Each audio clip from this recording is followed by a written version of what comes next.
Bonjour, donc aujourd'hui on va voir comment externaliser gratuitement vos sauvegardes WordPress vers du Google Drive. La plupart des hébergeurs font des sauvegardes, ce qui est très bien, mais les sauvegardes restent locales. La bonne sauvegarde, c'est celle qu'on externalise.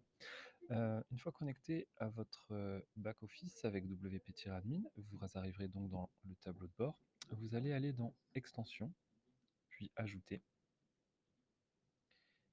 Et l'extension gratuite qui permet d'externaliser ces sauvegardes vers Google Drive, c'est Updraft Plus.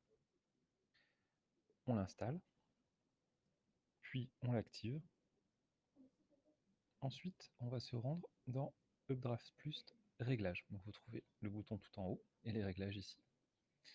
Encore une fois dans Réglages, moi j'ai programmé hebdomadairement 4 sauvegardes. Libre à vous d'en faire plus ou d'en faire moins.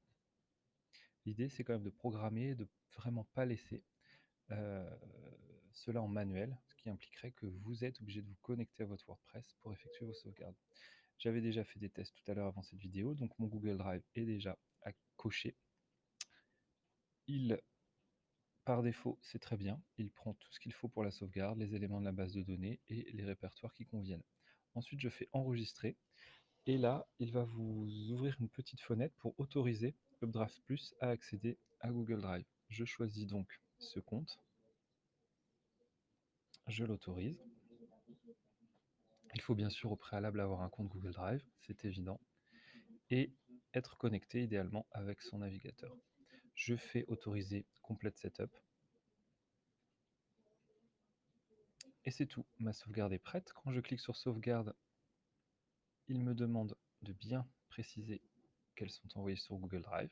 Je peux lancer à présent ma sauvegarde.